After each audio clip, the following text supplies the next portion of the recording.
சரி, இப்போ ரெக்கார்டிங் ஆரம்பிச்சிச்சு.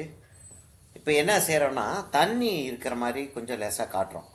இப்போ என்னன்னா அங்கே வயலட்டும் ப்ரௌனும் வச்சுருக்கோம். அப்போ ஊடால வந்து வயலட்டும் ப்ரௌனும் தான் ஹெவியராக தெரியும். அப்போ நம்ம வயலட்டையும் ப்ரௌனையும் எடுத்துக்கிட்டு அந்த ஒரு yellowish violet brown. Okay sir. இப்போ அந்த மூணையும் நான் வந்து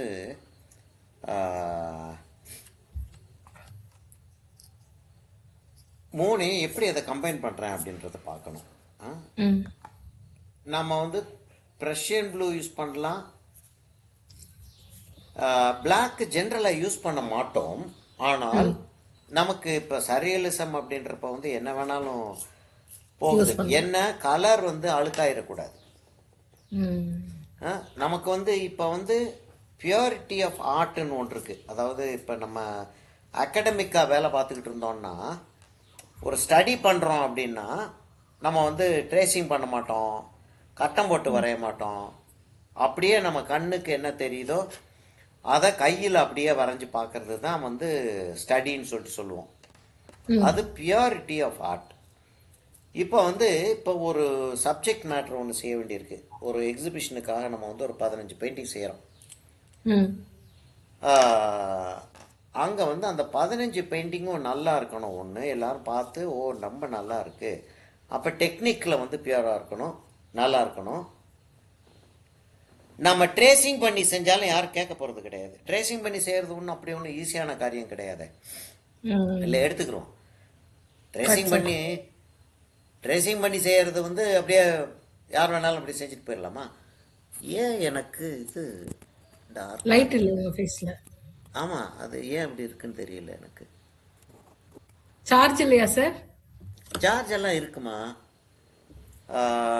ஏதோ ஒரு செட்டிங் வந்து அப்படி ஜிமெயிலுக்கு ஜிமீட்டுக்கு மாத்திரம், கூகுள் மீட்டுக்கு மாத்திரம் வருது. என்னன்னு தெரியல எனக்கு.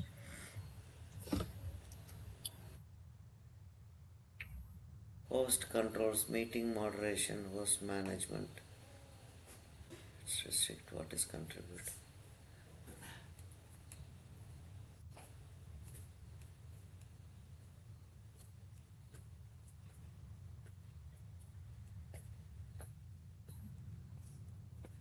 லைட் எங்க இருக்குன்னு தெரியல. ஹோஸ்ட் கண்ட்ரோல்ஸ் தான் போகுது.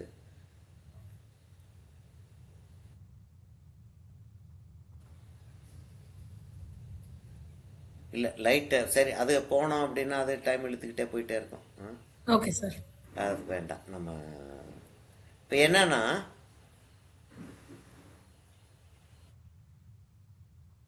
விண்டோஸ்க்கு போய் அதை ஷேர் பண்ணுறேன். அதை அனுப்பியிருக்கேன், திரும்பியும் ஷேர் பண்ணுறேன்.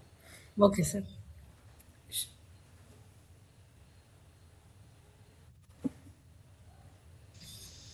இதில் உங்களுக்கு பர்ஷியன் ப்ளூவும் நம்ம பர்பிளும் தானே சார் மிக்ஸ் ஆகிருக்க மாதிரி இருக்குது. இதில் நம்ம ப்ரௌனும் ஆட் பண்ணுவோமா சார்? ஏதுமா? இந்த ப்ரெஷர் இதில் வந்து நம்ம ப்ரௌன் ஆட் பண்ணியிருக்கோமே, இந்த yellowish இல்ல ப்ரௌன். சார், இல்ல நீங்க காட்டுற வாட்டர்ல காட்டுறதுல பர்ஷியன் இல்லை இல்லை, இது இல்லை, இது அதாவது ஒரு ரெஃபரன்ஸ்னு சொல்லிட்டு எடுக்கிறோம் அப்படின்னா இப்போ வந்து ஒரு பாட்டு ஒரு பாட்டு எழுதியிருக்கோம் அப்படின்னு வச்சுக்கிறோம். ஒரு பாட்டு ஒன்று எழுதியிருக்கோம். அந்த பாட்டு வந்து இந்த டியூனில் வந்து நம்ம கொஞ்சம் நம்ம போய்ட்ரி நம்மளாக எழுதி இந்த டியூனில் பாடுவோம் அப்படின்னு சொல்லிட்டு சொல்கிறோம். அப்போ அந்த வார்த்தைகளை நம்ம யூஸ் பண்ண போகிறது கிடையாது, அந்த மியூசிக்கை நம்ம யூஸ் பண்ண போகிறது கிடையாது. அந்த ராகத்தை மட்டும் யூஸ் அந்த ராகத்தையும் நம்ம தாளத்தை மாற்றலாம். அது மாதிரி இந்த ரெஃபரன்ஸ் வந்து இந்த ரெஃபரன்ஸ் இப்போ நம்ம யூஸ் பண்ணிட்டு இருக்கக்கூடிய இந்த ரெஃபரன்ஸ் என்னத்துக்காக? இப்போ இந்த இடத்துல வந்து இப்படி டார்க்காக இருக்குது, இந்த இடத்துல வந்து இங்கே எடுத்து பார்த்தோம்னா நல்ல டார்க்காக இருக்குது. அப்போ இன்னும் கூட கொஞ்சம் டார்க் ஆகலாம் போல தோணுது. அதான் நான் சொன்னேன் பிளாக் யூஸ் பண்ணுறதா இருந்தால் பண்ணலாம். அப்புறம் இங்கே டேபிள் வந்து இங்கே முடியுது, இங்கே நமக்கு டேபிள் முடியுது. இப்போ இங்கே வந்து அந்த தண்ணி வந்து அப்படி போயிருக்கு.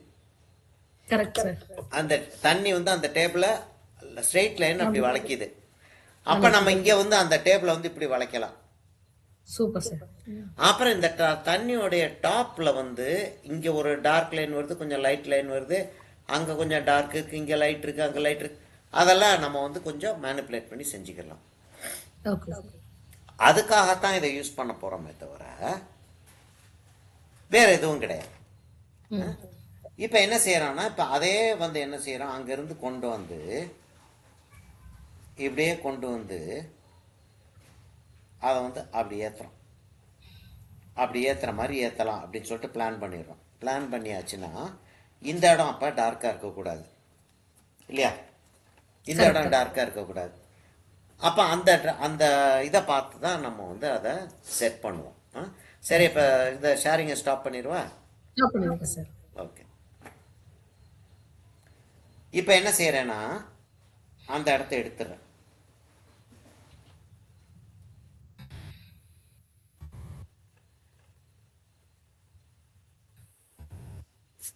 அந்த இடத்த எடுத்துட்டு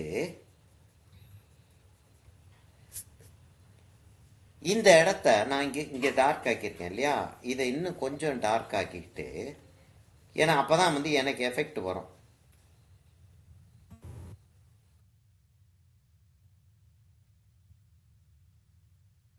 இப்போ எனக்கு நான் டயகனல் லைன்ஸ் இருக்கிற மாதிரி போட்டுக்கிட்டு இருக்கேனே தவிர எல்லா சைட்லையும் நான் வந்து எஃபெக்ட்டுக்காக கொண்டு போகிறேன் மாத்தி இது லைன்ஸை. அது தப்பிதமா வெளியில் இல்ல சார். அடுத்த ஆளுகளுக்கு சொல்லும்போது தப்பிதான்னு சொல்லிடணும். நம்ம செய்யும்போது தப்பிதான் கிடையாது. ஏன்னா அது செய்யலைன்னா வராதே, படம் வராதே. என்னையா அங்கெல்லாம் கொண்டு போயிட்டு இருக்க, அப்படிலாம் கொண்டு போகக்கூடாதியா அப்படின்னு சொல்லிட்டு நம்ம கொண்டு போயிடலாம். நம்ம மாத்திடுறோம். ஆமாம். ஏன்னா அது சில விஷயங்கள் வந்து நடக்கிறதுக்கான வாய்ப்புகள் வந்து கம்மியாக இருக்குது. ம். இப்போ சரியில்லை சத்தில். இப்போ அடுத்தது வந்து இதை முடிச்சுட்டு அந்த வாயையும் கண்ணையும் சேர்க்குற மாதிரி ஒரு படம் ஒன்று வரைகிறது தான் பிளான் இல்லையா? ம். இப்போ அது அது வரையும் போது பார்த்தோன்னா அப்போ வரும், கிளியராக வரும். என்னன்னு வரும்னா அனாட்டமியை பெண்ட் பண்ணுவோம். ம். ஏன்னா இல்லாததை செஞ்சுக்கிட்டு இருக்கோம். அனாட்டமியை பெண்ட் பண்ணலாம், அதை பெண்ட் பண்ணலாம், இதை பெண்ட் பண்ணலாம், எப்படி வேணாலும் செய்யலாம்.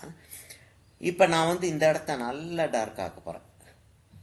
ஏன்னா அப்போ தான் எனக்கு வந்து அந்த இடத்துல அந்த லைட் இருக்கக்கூடிய ஃபீலிங் வரும் போல தோறுது. ஓகே. சரி, இது எப்படி கண்டுபிடிக்கிறது? இல்லை, அதானே முதல் கேள்வி வருது. சரி, இந்த கரெக்ட் சார். இடத்த டார்க் ஆக்கணும், அந்த இடத்த டார்க் ஆக்கக்கூடாதுன்னு எப்படி கண்டுபிடிக்கிறது? ம். செஞ்சு அப்ப பார்த்து நிறைய செஞ்சு பார்த்து தப்பிதமாகி தோற்று போய் அவமானப்பட்டு அதுக்கப்புறம் ஜெயிக்கிறது தான். சார் நேத்து ஒரு ஒரு தாஞ்சூர் பெயிண்டிங் பண்ணிட்டு இருக்கேன் சார். ஆ 3 மணி நேரமா பண்ணிட்டேன். ஆ ஃபர்ஸ்ட் லேயர் பண்ணி, செகண்ட் லேயர் ட்ரேஸ் பண்ணிட்டு, அதுக்கப்புறம் வரைஞ்சிட்டு கரெக்ஷன் பண்ணிட்டு, ஆ ஃபர்ஸ்ட் லேயர் மக்க வச்சு, செகண்ட் லேயர் மக்கெல்லாம் வச்சுட்டேன். ஆ அதுக்கப்புறம் தான் எனக்கு ரியலைஸ் ஆச்சு, போர்ட் சைஸை விட நான் ட்ரேஸ் பண்ண சைஸ் சின்னதா இருக்குன்றது. ஆ அது வரைக்கும் என் மண்டையில ஏறல சார். ஒரு 3 மணி நேரம் பண்ணி முடிச்சிட்டேன். ஆ பண்ணி முடிச்சுட்டு ரொம்ப அப்செட் ஆயிடுச்சு சார். எனக்கு கவலையா ஆயிடுச்சு. அப்புறம் திரும்ப வச்சுட்டு, மறுபடியும் எல்லாத்தையும் தொடச்சு எடுத்துட்டு, திரும்ப போர்ட ரெடி பண்ணி வச்சிருக்கேன். வேற வழியே இல்லை. ம். வேற வழியே இல்லை. அப்படிதான் அது நடக்குது. ம். இதாச்சும் பரவாயில்ல, தனியாக உட்காந்து ஏதோ செஞ்சுக்கிட்டு இருக்கும்போது அப்படி ஆயிடுச்சு. ம். 2 நாளைக்கு முன்னாடி ஞாயிற்றுக்கிழமை 12th பேட்சுக்கு போர்ட்ரேட் செஞ்சுட்டு இருக்கேன். சூப்பர். Okay sir. போர்ட்ரேட் செஞ்சுட்டு இருக்கும்போது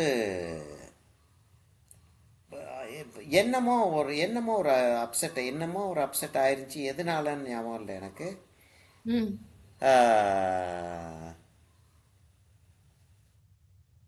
லேட் ஆயிருச்சு ஒன்று. டைம் எழுதிட்டே போயிருச்சோ சார். இல்லை, அது ஆரம்பிக்கும் போதே லேட் ஆயிருச்சு. ம். நான் வந்து என்னடா இது இப்படி போயிட்டுருக்கேன் அப்படின்னு யோசனை ஓடிக்கிட்டே இருக்கு. நான் இப்போ வந்து ஸ்ட்ராவை உள்ளே கொண்டு வரணுமா? Okay sir. சரியா? இப்போ ஸ்ட்ராவை உள்ளே கொண்டு வரணும்னா ஸ்ட்ரா எங்கே இருக்குன்னு கண்டுபிடிக்கணுமா, இல்லை ஸ்ட்ராவை டவுன்லோட் பண்ணிக்கிறது தான் பெஸ்ட்.